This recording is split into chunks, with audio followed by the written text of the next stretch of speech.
I'm Archie, known here as Arsenio El Norteño on KLDK, Saturday mornings.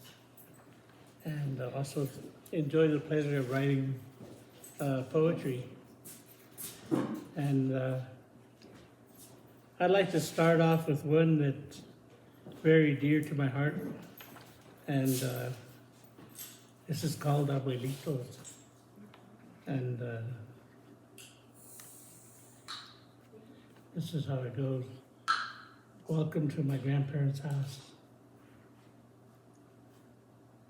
I let go of the loose metal doorknob, step into the kitchen.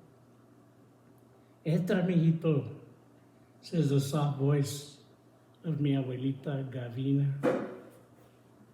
Fragrance of pino nuts roasting, fresh coffee perking, invite my senses into the room. Rolling a frajo of Prince Albert tobacco can on the table, Abuelo Adolfo strikes a match on his old Levi jeans. Smoke fills the room as he reaches for the old faded deck of cards. Vamos a jugar kun can.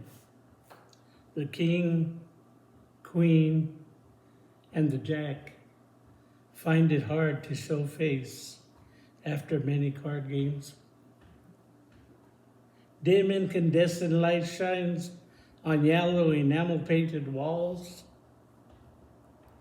Cat clock moves, eyes and tail with every tick-tock, tick-tock, tick-tock.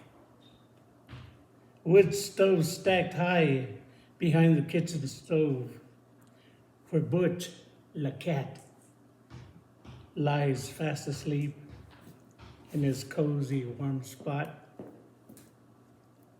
Salt shaker cracks fresh roasted pino nuts on the table. Like new falling snow, salt sprinkles to add flavor. Smoke rises from a tin can ashtray. Adolfo shuffles and deals the cards, expecting victory once again. Gone is the smoke and mis abuelitos. Memories of them are etched in my mind, flowing like the waters of the acequias. Thank you.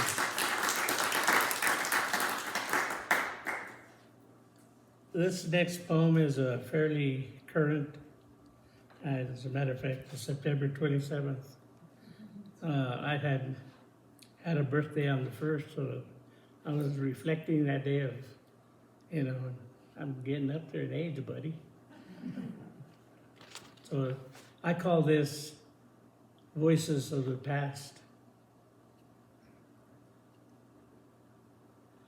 Birthdays come and go, leaving behind memories of life on this planet. No longer can I endure activities I once felt were justified at the time. Only voices in my dreams accelerate as I remember events experienced since my childhood. Hike up El Cerro de Apodaca opens my eyes to appreciate the beauty of the Blue Valley, now only snapshots in my brain, giving me knowledge of why my ancestors settled here. Stories of Tiwa Pueblo natives living in the hills are confirmed by arrowheads, metates, and shards of pottery. Remedios using sage, hierbabuena, osha, and many others passed on to the new dwellers to maintain prosperity. Friends and relatives I have gone to another life, haunting me on my journey. I feel grateful for the advice and talents of my elders and companions. Illness, depression have become companions, no más esperando la flaca que venga a visitar, a veces tocando la puerta. Gracias a Dios por esta vida que me ha dado y el regalo de poder comunicar. It's just like I said, it was a reflection of my feelings. And for those that, I'll throw in a little definition here of la flaca, which is death. Around here, when the people talk, the locals, they say, yeah, ahí viene la flaca. You know, they say death is near. And I write here about death is near. And sometimes it's knocked on my door because I've had some close calls. Is La Flaca, is that the skinny? Is that a reference to the skinny? It's a reference to death.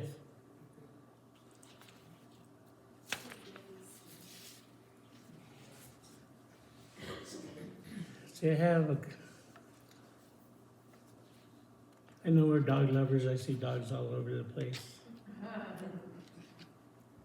And this will all be in Spanish, so. La vida del perro es muy feliz. Con panza llena quiere dormir. Quiero mucho a mis perros porque no importa si soy feo, bonito, flaco o gordo. Viene a tu lado a darte su amor. Sabemos que amor es de verdad. Besos de lengua, quiere atención. Sabe quién es su dueño amado. Con ojos avisa cuando tiene hambre. La cola se mueve como un chicote. Acostado en el suelo, los ojos abiertos.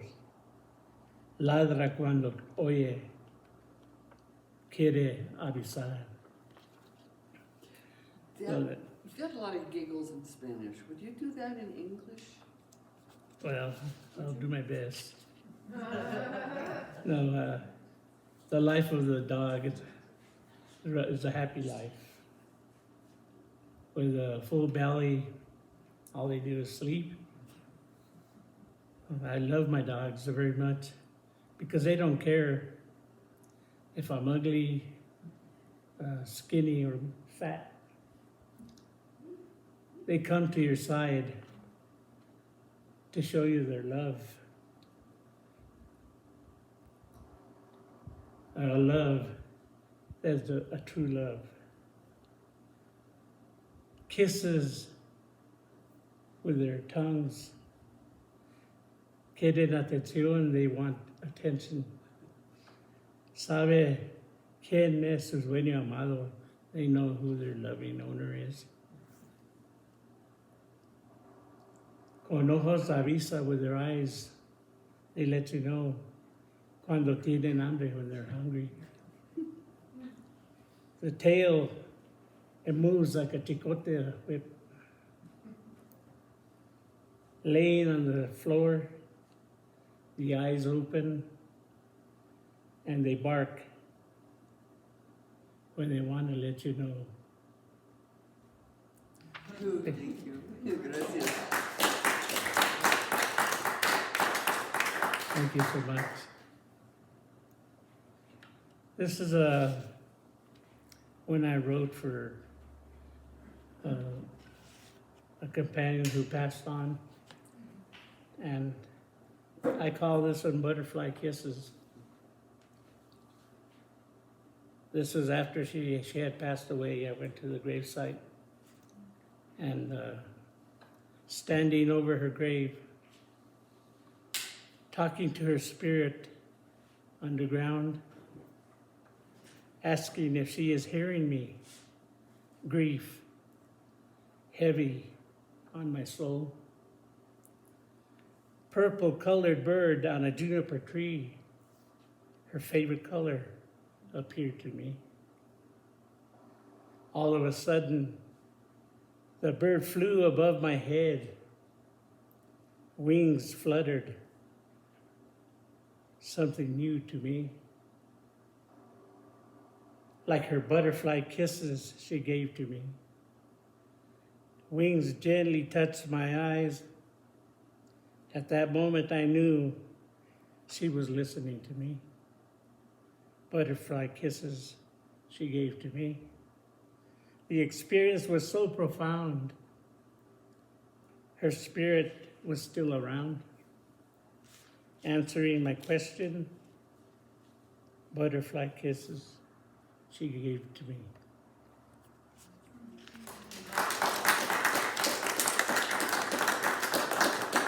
Thank you so much.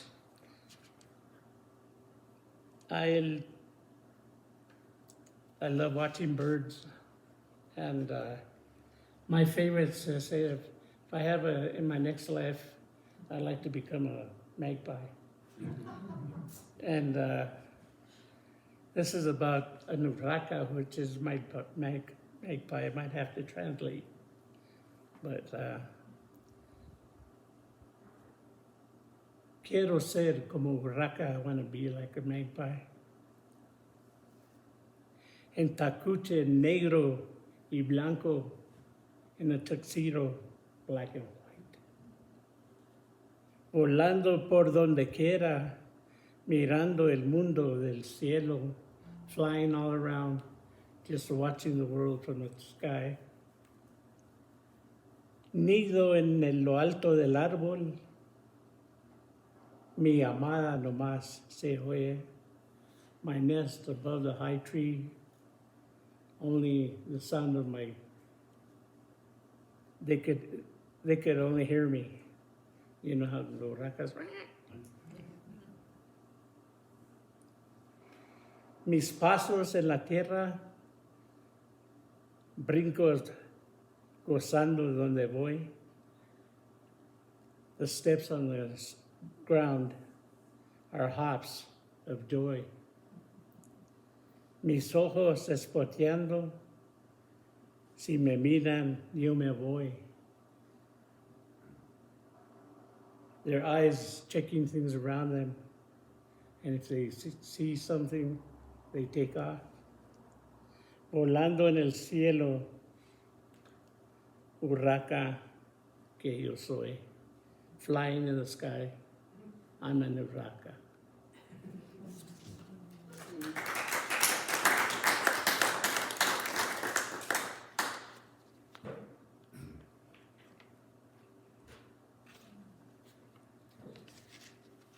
Growing up in the Apodaca area, I had an uncle, and his name was Efren. He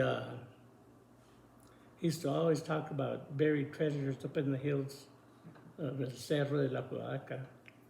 And he'd always say, let's go out in the middle of the night. We'd go up the road and just look at the hills and see if we saw a gleam of light, or hoping it was going to be a money stash in a can.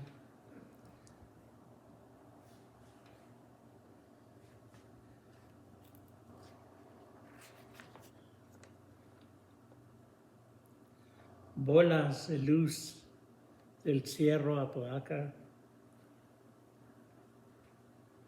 De la otra banda también se miraban. Con tío Efren buscamos tesoros, deseando riqueza del Cerro Apodaca. And I'm just talking about the balls of light in the hill. And people even on the other side of the river, la otra banda, would also see him. With my uncle Ephraim, we'd always go. We hoping we would get rich with something from the cerro. Botes de dinero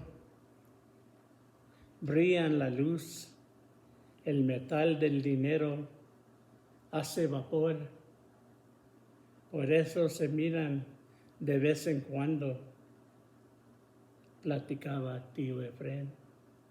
He sort of explained why the money in the can would put out a gas and light up. So that's what he was looking for. And there's this old road we called it El Camino Romero. El Camino Romero sube hasta la mesa donde frijoles, las lluvias regaban. Con trineo bajaban con leña partida y a veces carne robada. On this Romero's Road, sometimes it was known that this gentleman would go up there and have a sled, and he'd pull it up there with a mule, and at times he'd come right back down with a load of wood, and sometimes some beef. So he was poaching also. En otro lado, una minita de oro, suelo de entrañas había, protegiendo el tesoro de oro que no pudieron hallar. There's an old claim up there in Apodaca. It's a gold mine claim, and we would go up there to see if we could find any gold, and we'd get into this hand-dug cave, but when you got in there was nothing but stickers from the cactus. And so that's what was protecting the gold. So con tío Efrain buscamos tesoro, deseando riqueza del cerro Apodaca. And that's what we did. Yay.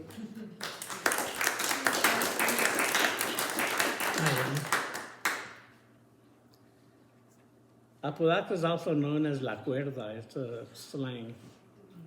And the story behind that is there was Leopoldo Martinez was a minister there in Apodaca, the church, apostolic church there. And when they see him, they tell him, ¿Cómo está todo en Apodaca? Como una cuerda, he would say. So a cuerda is a string or a rope. And they were asking him how things were going there. So I call it La Cuerda myself most of the time. This is La Cuerda. Es el pueblo de Apodaca, donde los griegos hicieron su vivir. Muchachas bonitas llamaban atención. Los vatos de la otra banda cruzaban el río. La tiendita de los Medinas, donde iban a platicar, Horacio Martínez con guitarra cantaba. La Cuerda es una historia para platicar abajo un árbol, chistes de verdad. Ahora ha cambiado todo.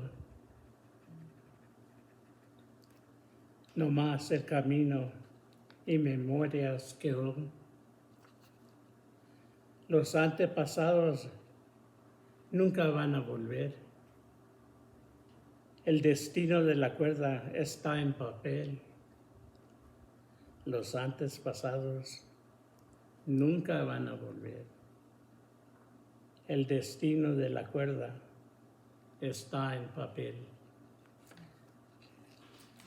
Would you like translation?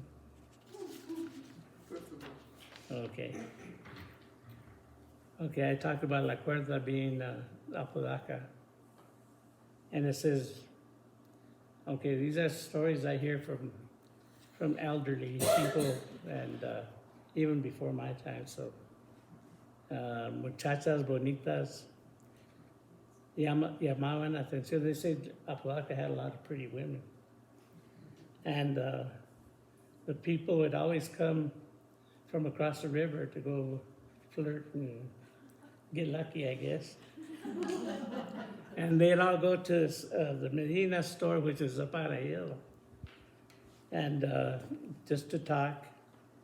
And this Horacio Martinez would take his guitar to try to lure the women in. And talks about La Cuerda.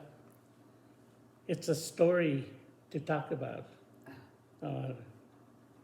Abajo un árbol, chismes de verdad. Now, I wrote that because at my grandparents' house, there was this beautiful cottonwood tree, and he had this bench made out of a plank. And everybody would go sit there and talk and laugh and have a beer. And my grandfather would be over there cutting hair on his porch with those hand clippers. And, you know, it was quite a scene. And that's just a gathering place in Apodaca at the time. And it talks about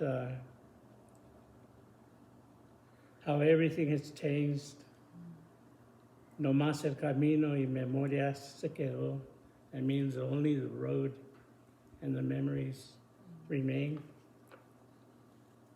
Los antepasados nunca van a volver. The past will not come back. El destino de la cuerda está en papel. The destiny of la cuerda is on paper.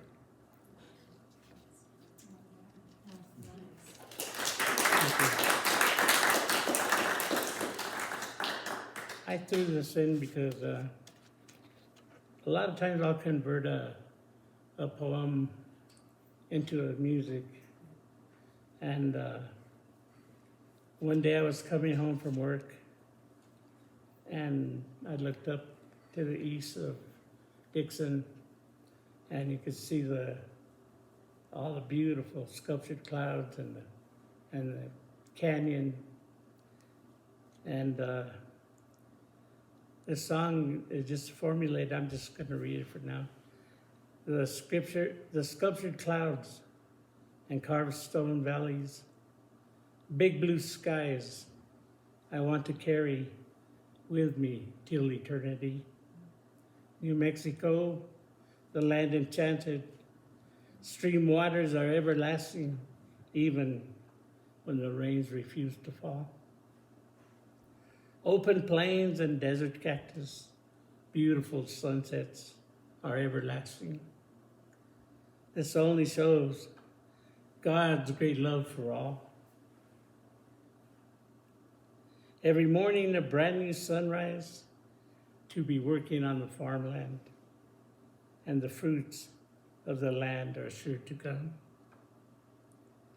How precious is the blessing, the thought of just letting the day begin and end this way, and be thankful for creation and the time just waiting for God to do better things each day. And I could sing a little bit. The chorus goes, the sculptured clouds and carved stone valleys, big blue skies I want to carry with me till eternity. New Mexico, the land enchanted, stream waters are everlasting, even when the rains refuse to fall. And I wrote this back in '96, so we were having sort of drought conditions.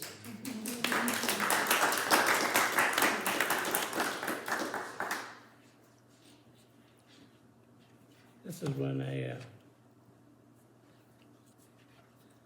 It's called Soy Color de Tierra. I'm the color of the soil. Soy color de tierra, fuerte como un adobe, natural como las manos de mi padre. Sangre corre por mis venas como el río de mi gente, el río Embú. Bendecido de Dios estoy en esta vida buena y mala.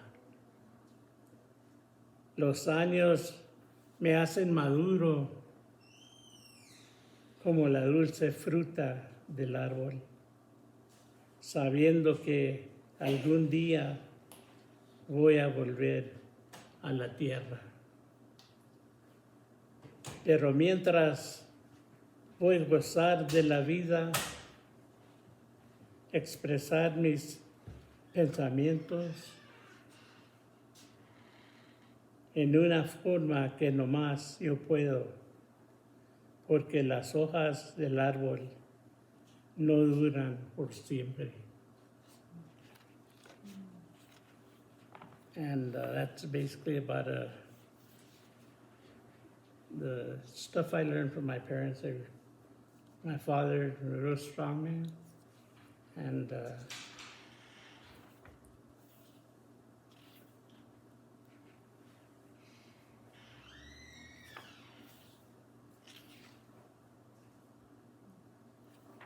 here's this I want to read.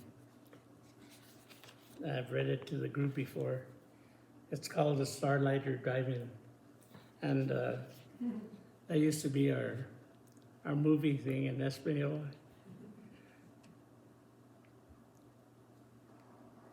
Light beams to a silver screen, squeaky swing set in the distance, voices of children playing.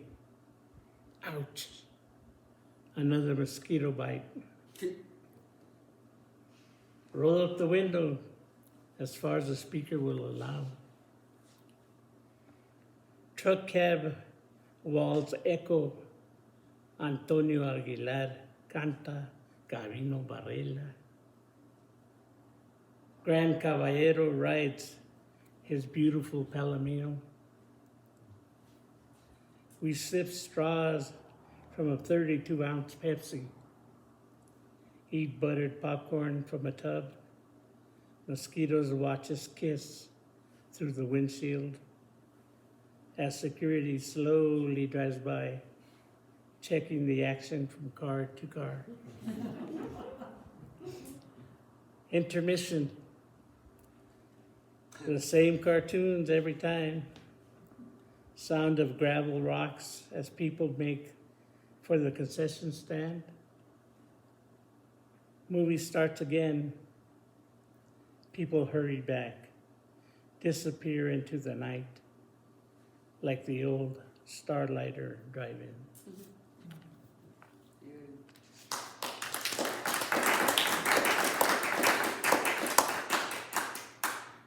Okay. I'm going to just do this last writing I did. This is called 51 Chevrolet. I think I was thinking of a cousin of mine, Nike Grego, when I wrote this.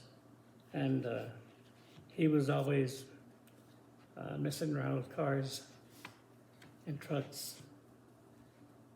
And he died at an early age of heart murmur. Spinner hubcapped, riding low, 8-ball shifter knob, tuck and roll. 51 Chevy, cruising real slow.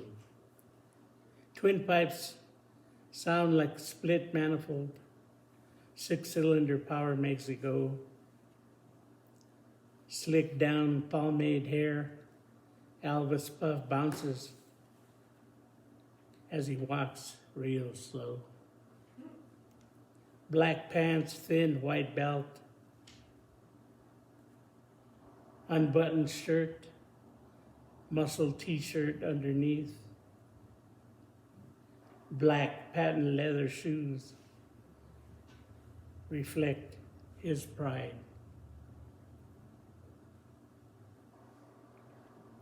¿Cómo te fue anoche?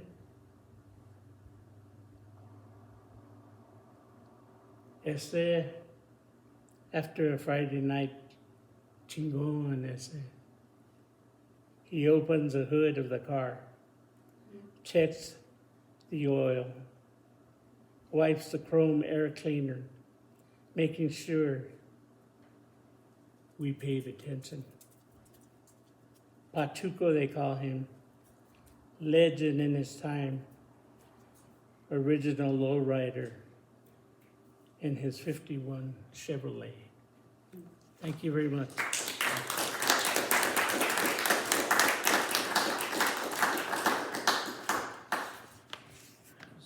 Okay, thank you. You wanna go next?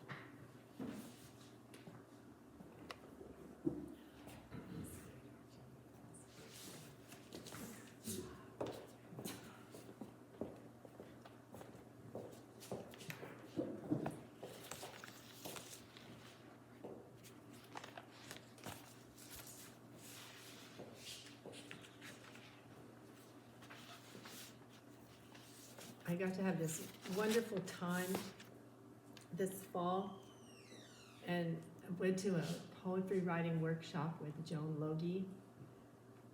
Actually, it was a big laugh-in. She's such a good joke teller. It's like every third sentence we were laughing. And also writing poetry. So it was a real gift.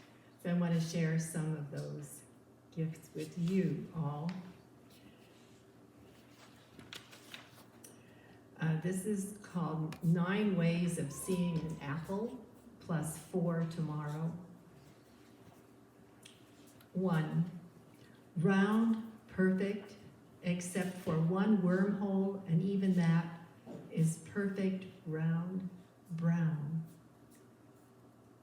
2, the apples hung from the branch in clusters, abundant like apple grapes. 3, all around my feet apples lay, giving up, giving in, transforming into brown mash and new apple trees. 4, the trees had been parched until June, and then the rains arrived, and the apples took it all in, becoming firm, full-cheeked, red, tart. 5, I know of the apple on William Tell's son's head. We've all known for decades, for centuries. 6, they cleverly called their restaurant the Love Apple, even though the building was a chapel. People ate Australian antelope and expected to fall in love and elope. 8, when the rain falls, the apples shine. We do not see the shine in the night. That does not matter to the apple. 8, I made a green golden applesauce from the apples my daughter found in her wild wanderings. The taste had all the tang of captured apples. 9, there was, hopefully still is, a 20 fruit tree orchard my ex pruned in Pilar. Until he arrived, the apples were the size of marbles. I can't tell you about our marriage.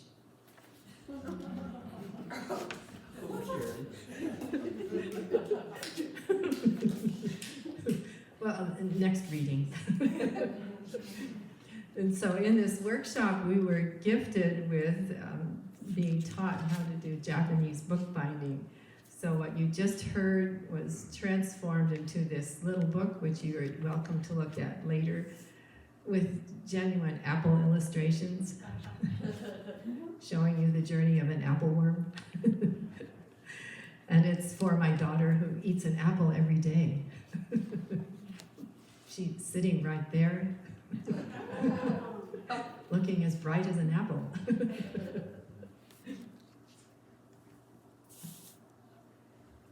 Let's see. The other great gift Joan gave to all of us, blossoming, avid, eager poets. It was a great group. This is to take these watercolor notebooks and draw as well as write. And so, me being a highly visual person, and needing entertainment while I write was fully fulfilled, and I couldn't resist making pictures and then writing a little bit. And Ghost Ranch, as most of you may know, is just this most alluring landscape.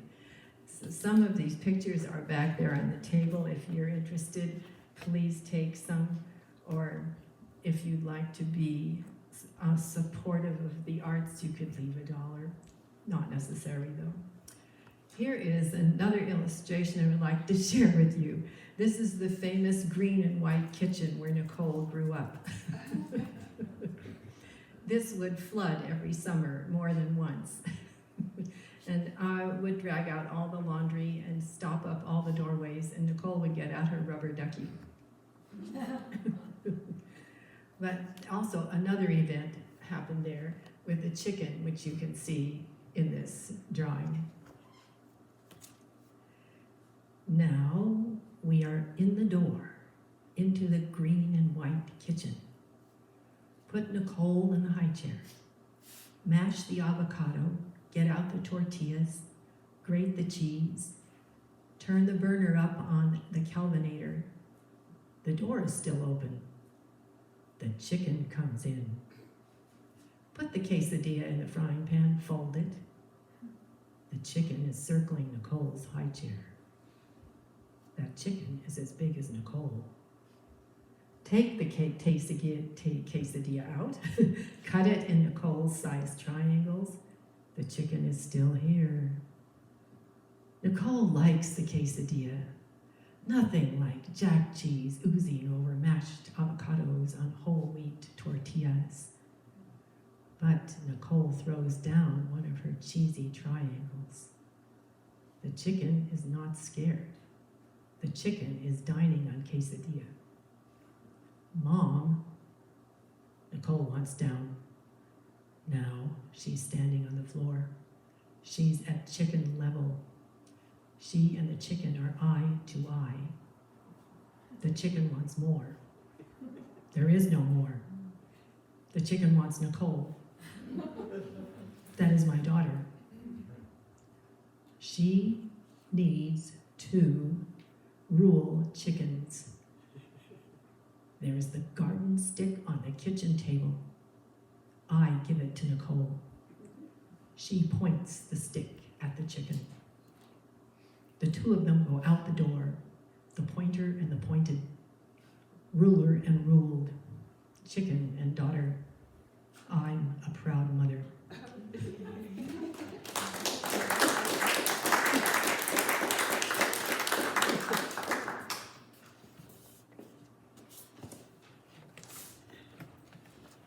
This drawing is in honor of the chicken, this picture of the back of the moon and the chicken. This is the front of the moon. Oh, sorry. So sorry.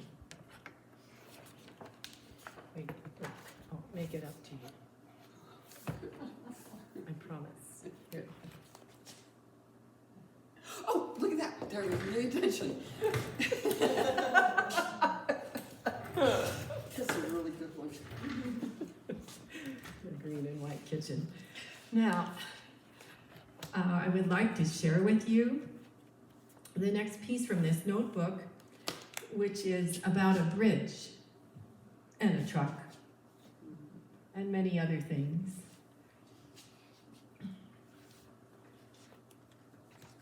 This is the first bridge in Pilar as you pass through the village and then on your way to the Rio Grande Gorge Park. And it says here, the old Pilar Bridge of Love set in Ceferino bringing wood. And I had a powerful event happen concerning the bridge that I want to share with all of you. Just to make the bridge have a greater audience and more understanding of its place in the world. There's a bridge to the heart. There's a bridge over troubled waters. There's a bridge of hope to bridge the gap between. There's a bridge of forgiveness. There's the bridge of forget it. There's the bridge of water as a fish thinks. There's the bridge over the water. There's a bridge made of leaves, a bridge made of bark. There's a bridge of old jump ropes forgotten in childhood strung between the banks. There's the bridge of lost hopes. There's the bridge of finding them again. There's a bridge over the waters of the Rio Grande, creaking as a truck trundles over, with everyone's name scratched in its rusting guardrails, scratched with penknives, rocks, and sticks. There's Ceferino plus Mara. There's Bob and maybe Anita, kind of faded in the rust. There's Marcus and Hailey and Ayana. They're all grown up now. There's Josie and Jose, Gilbert and Dolores, who isn't with us anymore, and Rudy plus Olivia, who is here, but not so well. It's an old-style bridge, fashioned of great creosoted beams sunk into the riverbed, with other beams anchored in huge X's to keep the others upright. Then overhead, more massive beams bolted into other massive beams to create a roadbed overhead. The sides determined by galvanized steel guardrails bolted into the uprights. Asphalt overlays the roadbed, but it's not contiguous. Spaces lurk between where the asphalt wears thin, cracks away. And the whole lures you to look down into the waters of the Rio surging below, to imagine yourself a fish, a dropped treasure. Archie. An old shoe or some flotsam journeying downstream. The waters run jade green. You listen to them surge against the great pilings, and standing there, you feel a part of it all, synchronizing your breath with the river's swells, melding with water mind. That is, until a car rumbles up and over onto the bridge. Then in an instant, you leap, press your ribs against the guardrail, give way to the careening machine. Just the other day, wouldn't you know, they came in with their repair machine and asphalted all the holes in the bridge. They, being NMHD, we won't mention who that is. No more looking down into the whole water play, but that's not all. They also had a community meeting at the bridge, not to talk about holes, but to discuss replacing the bridge with a full-fledged real bridge made of tinted green concrete and proper steel I-beams. My informant thought he would go, but then he didn't. After all, it was already a done deal. They said the current beam, bolt, and guardrail bridge only supported 14 tons. Someone wants to put a well in across the river, which means they need a bridge that can support double that load, somewhere near 24 tons, so the well drilling rig can get across. They made no mention of Ceferino plus Mara scratched on the rusty guardrail, and not even Bob and Anita, to say nothing of Gilbert and Dolores, or Rudy plus Olivia. I just scratched my name on there last month, finally. They didn't mention that either. Right after crossing this bridge, there used to be a two-directional street sign leaning at a crazed 66-degree angle. To the left and right along the rutty dirt river road, the bent arms of the sign indicated Camino del Rio. If you followed the other arms of the sign pointing straight toward the sky, it said Aguas Frias, hot springs, and you trundled up a rutted, rock-studded caliche hill, jutted with basalt boulders, signs screaming no trespassing, and the neighbors saying you get shot if you do that. But if you survive this drive, you may encounter the viejito who blesses the trespasser. And then up and over a grand curve, folded within a caliche arroyo, a vast meadow of verdant green unfolds before you, La Cieneguilla. This covert confluence of springs flows amongst the tufts of green grasses, trickling down beneath the roots of great-grandfather cottonwood, wending its way to the Rio Grande below, and this secret emerald flowed for centuries. Today, that is all obscured. They arrived and drove a huge blender snatcher with enormous teeth that go chomp and a sideways blade that goes whack, and they hacked out all the Virginia creeper, rose hips, river willows, milkweed, tamarisk, leafy bushes with black seeds, hacked them all down. And they hauled away that two-directional street sign.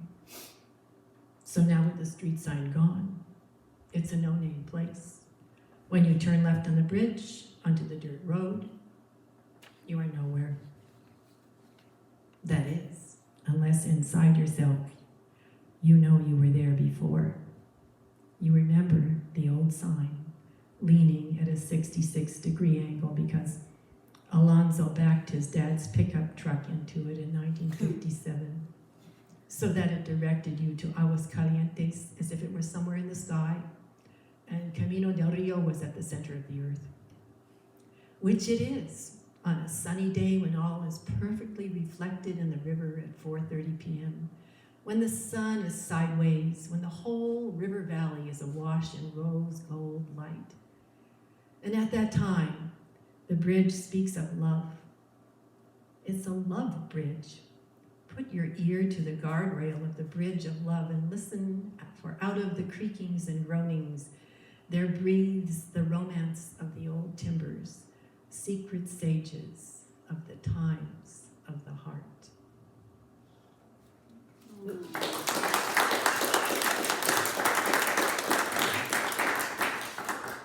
Thank you so much.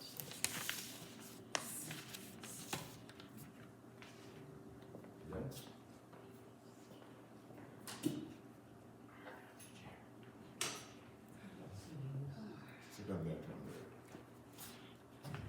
there. Okay. Thank you, Arthur, for organizing this. And I don't really write poetry anymore, so some of these are older. I think the last time I wrote probably was in January, so.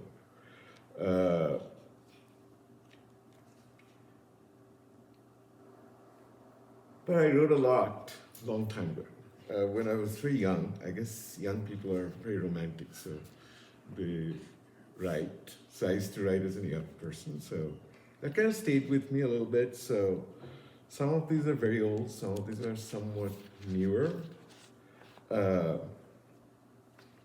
This is a fairly old one, probably from the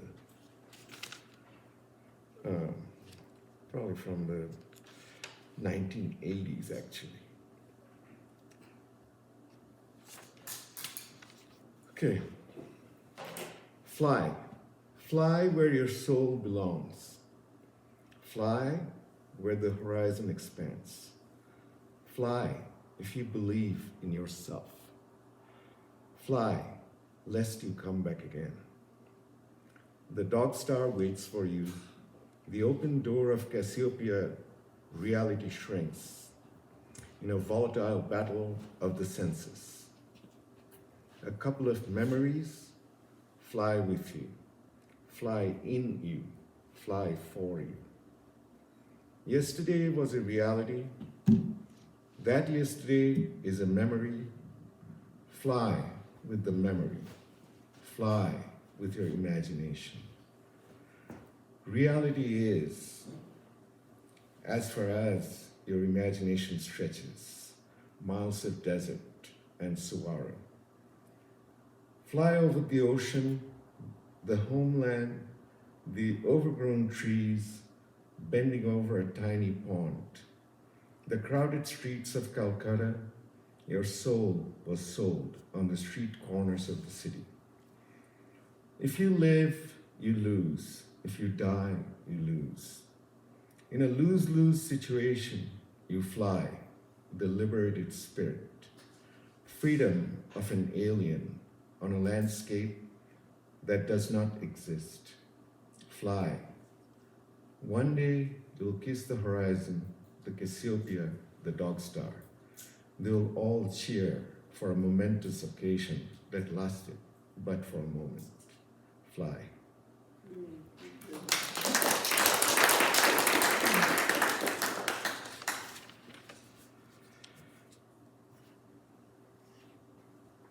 This is from 1994.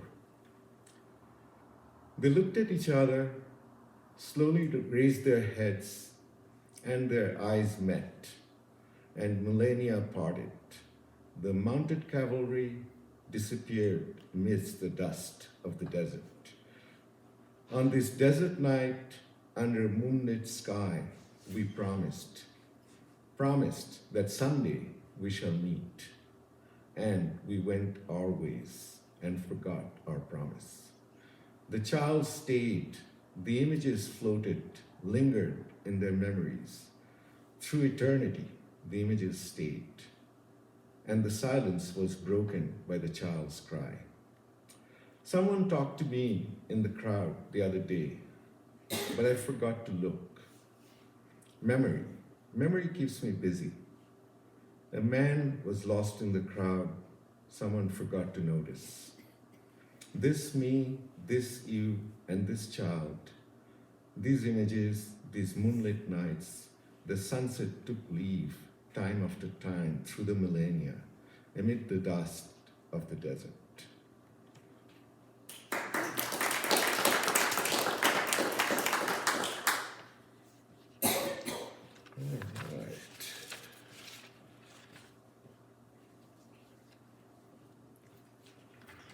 Slightly longer. I'm realizing that my eyesight isn't as good, so some of these things I print in small prints and then I cannot actually see them. So, I'm carrying the load of an eternity down this road that brought me here. Sitting under this tree of platitude, I'm trying to remember the things that started me on this road. The fallen leaves around me have turned brown, and I'm wondering if I should merge in this dusk and call it a day and fall asleep, and wake up to see the brightness of another day, the brightness that blinded me the day that has passed me by. I told you that I'm carrying a heavy load, the load of eternity. I do not know the meaning. Somebody mentioned the word in the passing. I do not know if it were in a dream, but I liked the word and started calling this friend eternity. The friend I also call my burden, my load, maybe someone's endowment. I weave my thoughts around nothing that makes me happy, nothing that makes me despair. I look inside the hexagon of the cobweb and wonder about the spider which tries to crawl along my spine. My never-ending soliloquy of a day in my life, a day I learned so many things. I added so many to my friend eternity. The road has not ended yet. The eternity did not stop here. All I did was to rest a little and gather that what I needed to carry on. I shall start again tomorrow. Tonight, I'm just a tired traveler, making my bed with the brown leaves. Why did they turn brown? They become so fragile when they turn brown. I'm wondering if me and my friend will crush them into pieces. I shall leave these questions for tomorrow when I wake up and see the brightness that blinded me today. Perhaps I shall see through it, perhaps I shall not. But my bed is ready for me to roll, and I shall say good night to you, eternity, my friend, and ask you to dream of me because I have lived in your dream so long. Tomorrow, I want to live in my own reality. Well done.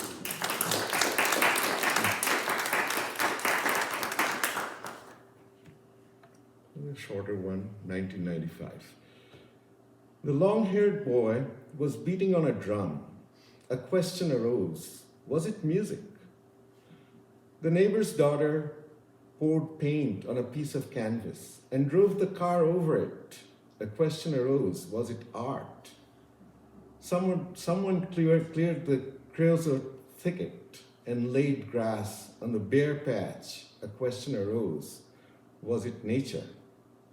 It's not the drum, nor is it the canvas. It's you and me. It's not the paint, nor is it the grass. It's you and me and our minds that will determine the answer.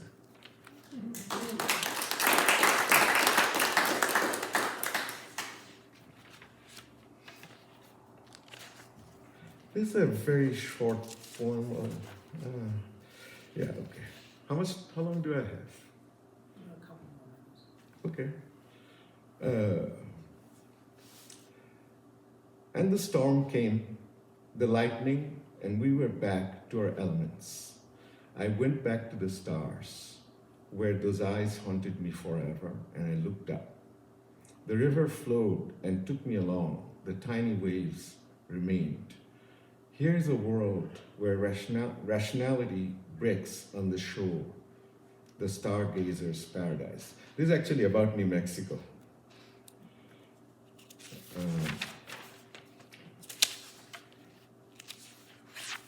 This is a more recent poem.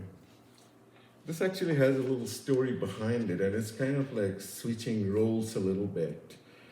And the reason I wrote the poem, actually not when it happened, when I semi-retired or left my job formally, my boss mentioned this episode. And I thought, wow, he actually remembered that. So I was pretty kind of overwhelmed by that fact that he remembered me. But then I thought of the person about whom the whole situation was. And I switched the role there. So the poem is called Outside the Cafe. By the way, Arthur, you lived in Berkeley for a long time. This is just outside of Jimmy Bean's on 6th and Gilman. Outside the cafe. I fell off my bike today while hauling 2 large bags of recyclables. It was raining hard, the rare California rain that we are not supposed to complain about. The hard rain that is not kind to the homeless. A kind East Indian man came out of the cafe, helped this black man gather his belongings that were nothing but recyclables. The recyclables that bring sustenance. What would a black, homeless, mentally ill angel like me do without it? My angelic smile and heart-scrabble existence, no one will remember. They will remember the kind Indian man standing outside the rain, getting all wet, helping this poor, homeless guy, who perhaps deserved to fall off his heavily laden bike. California rain, the mirage of a life so threadbare. We are never going to complain about you.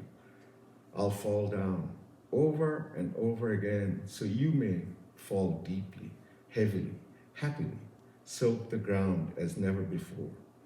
California rain, let's go somewhere someday where the heaven rings a different tune, where I'm the Indian man, where I exist, a homeless black guy hauling recyclables in 2 large garbage bags.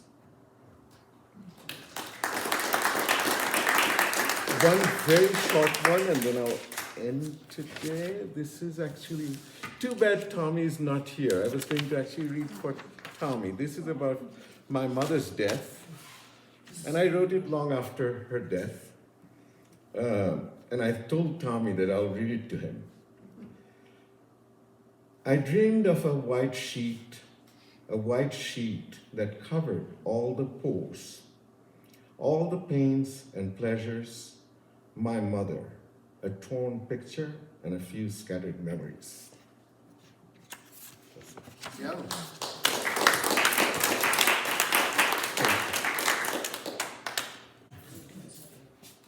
So I'm going to read a few short poems tonight, and they're all recent poems. And usually I'm really excited about reading, and this time I'm not feeling so excited because the poems seem so much in the vein of like brokenheartedness, but that's where I am, so it's okay. But it makes me think about poetry and how like every poem we write, it's like a little window into how things were in our psyche in that moment. And it's like a picture, a snapshot of some time. And then that passes. And first I wanted to start by telling you a story. This has to do with the tendency of people to not connect. I was this past weekend in Palo Alto, California, walking down the street, and I had just returned my rental car and was walking back to my friend's house, and I happened upon an elderly, there was a man who was trimming a hedge, and he seemed like he must have been from Mexico, and he had his truck parked there, and he was obviously professional, right? He was trimming the hedge, and then there was this woman who was kind of helping him, and she was an Asian woman. They were both like in their 60s, and she was picking up just a leaf here and there and tucking it underneath the hedge, and obviously not a professional. She was just there hanging out with him. And he's trying to explain to her in Spanish and broken English and a couple words of Chinese how he's in love with her, and he's going to move to New Mexico, of all places, in 50 days.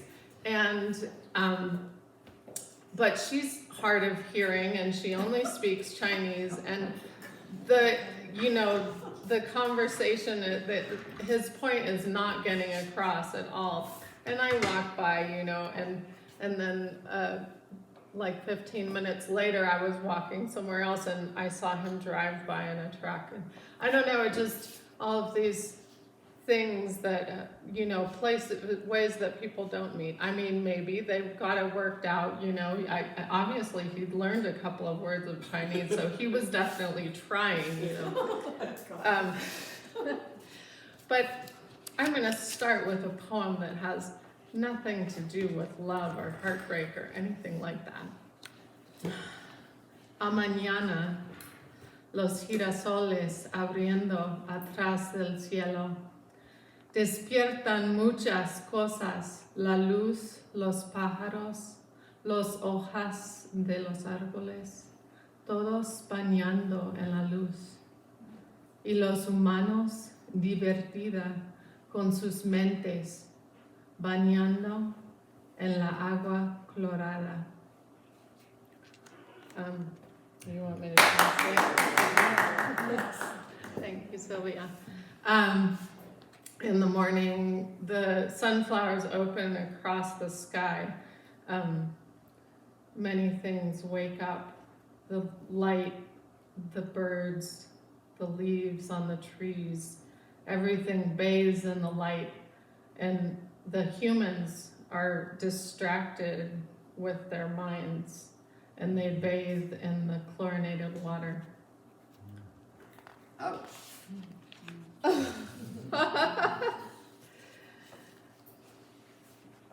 In prospect of coming cold, soon the hose will freeze. What then?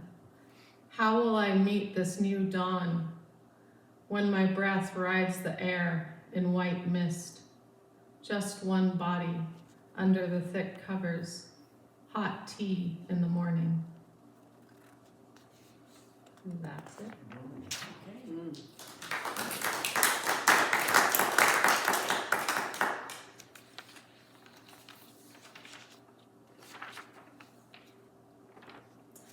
Today I give way to heartbreak, nursing last night's drink with tea and laziness. I have no fight to keep going, badly slept and disturbed, a listless energy draining through me, the brokenness of all previous understanding of love and connection, like a coverlet that brings numbness rather than warmth. I read until 10:30 in hopes that someone else's failed saga, woven into descriptive language, will send mine to the wind. I prepare to wallow in a sorrowful pit for seasons to come, a blithering idiot in the face of relationship, stumbling forward, mystified by the unknown workings of the soul. Desire rolled to a fine paste, marble to marble, stone to stone in my chest. In shell-shocked confusion, lurching forward into the predatory day.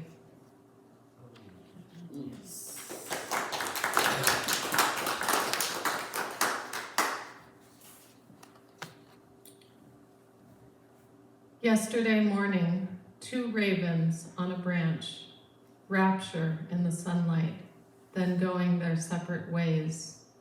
You to me are like an inebriate, momentarily taking away the pain.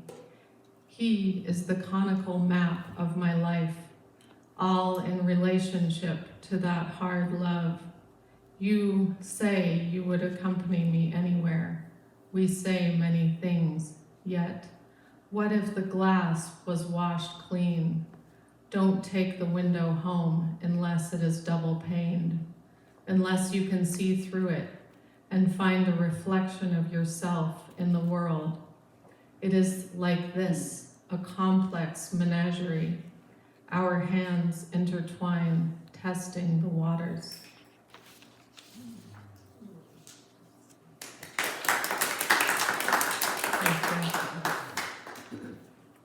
The fall.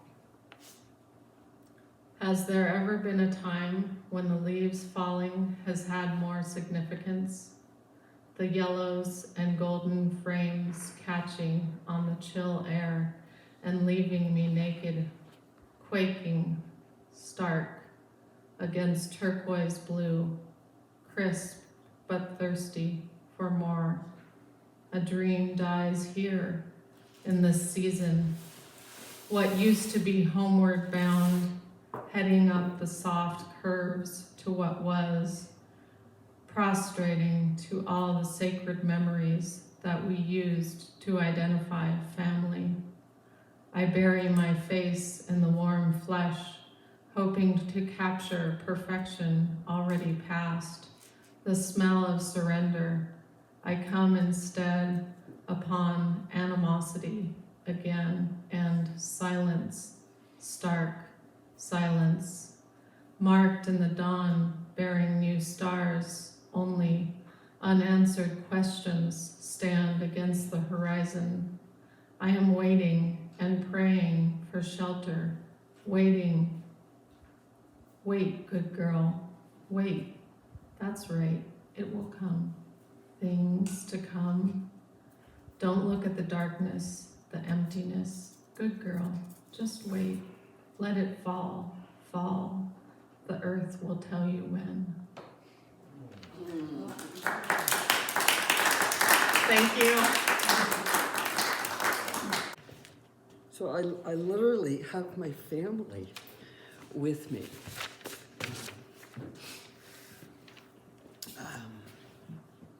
I am the new kid.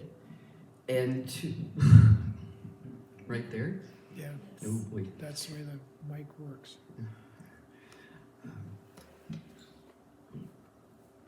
And it's been really precious in the last 6 months. to find a sisterhood down here and to have some involvement with the Carnelian Center and be able to bop in and out of the library frequently. Because I'm working in Dixon 3 days a week and live in the hinterlands of Velarde. And I felt very, very, very alone. So this is like, an out of season, out of step chrysalis, my awakening during the fall. Lots of change. So I want to thank you guys for structuring this and doing everything that you do to support the arts and creativity here. This is a laminated little poem that there were 9 of us, and now there's 7 of us, and I feel young to have had younger siblings die. And that they do. And this is a poem that my dad, who was a very walk softly, carry a big stick, very Italian with some army and a lot of kids. And it's called A Bridge Between. And he wrote a word, a laugh, a tear, a way back when, a helping hand now and then, an attentive ear to youth's hopes and fear, a father's yes to a child's request, a mother's prayer about some minor scare, a lighted candle on a birthday cake, a joke, a smile, all these could build a bridge between. And that's by Carlo Angelo Poli, and for a special tribute to the partnership of my dad and mom from me, and this was 1990. And I think everybody still carries the laminated version in their purse or their wallet.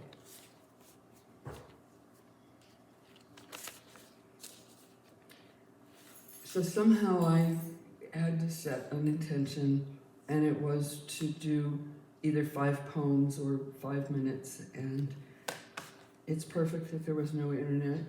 And I realized last week that if I read off of lined paper, nobody was going to cut me off at the knees. This was going to be okay.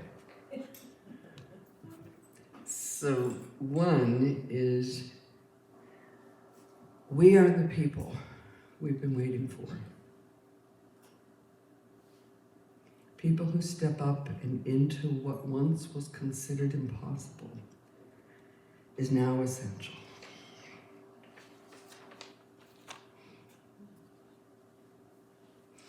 I don't know how to, I can't see with them and I can't see without them. And I'm a preschool teacher and I want to do, this is called Peace of Mind, as in a piece of pie, peace of mind, or peace of mind, as in quiet and presence. It's like how? Is it an I before an E? Is it an E before an I? Is it an E and an A? Our language is difficult. Add disturbance between mind and heart, as well as vowels, crap in our bowels, not letting go. What's a girl to do but love? And this reference back to peace of mind, and it says, mind my manners, by whose standards, amen. And 3, my mom said, love is not like pieces of a pie. The more there are, the more there is. And that's what she said. I was raised in an Episcopalian church, and you get this tradition of godparents. And I was the 4th.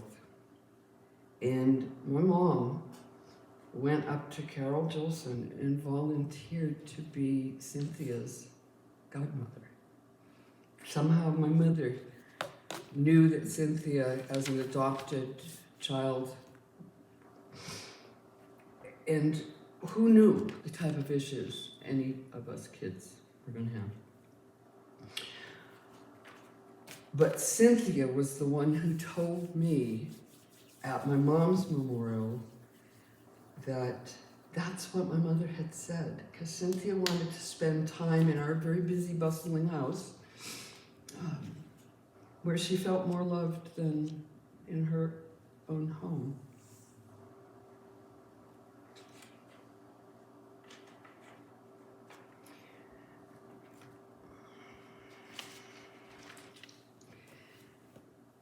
So I had just flipped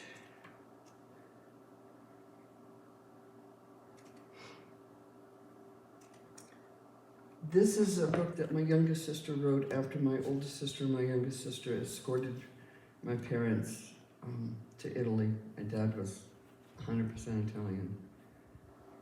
And it's all too good. I don't want to start reading it. It's a family memoir and foodie and travel. And this is one that I had written, and this is all that I had time to do, or made time to do. It's Our Father, who art in heaven, or is it my dad, here, in my face? That'll be a good one. And number 5 isn't written yet.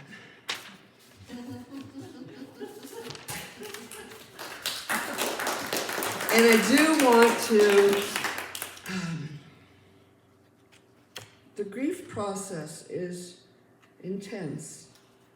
And this is a version of the compilation of poetry that was done starting with my dad's, and then it opened a communication channel. And vast distances were healed by writing, and birth was celebrated, and death, and gifts. And one that I opened to in the car was to Kim for her birthday. And this is written in 1994.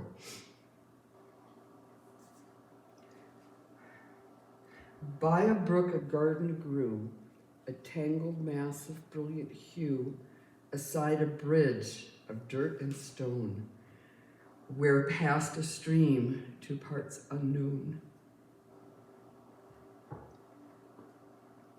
And in October, into this brook went the ashes of 6 of my immediate family, in October of this past year. With children laughing overhead, catching fish with pins and string and hunks of bread. We'd paused to pick of nature's best and briefly clutch them to our breast. Then lean so far as we would dare and drop them in the waters where now jetsam dancing on the tide joined gentle pond to oceans wide.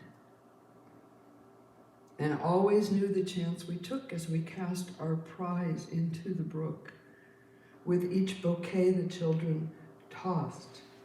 Some passed through, the others lost.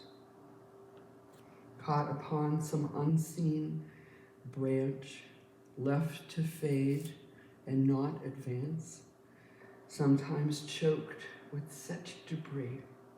The flower's throne could not break free. Now the garden has grown wild, and I hear but echoes of the child. Still, I'll often pause, alone, along this path so close to home, and cast some blooms into the stream that built the bridge between. It's all over the place. Thank you.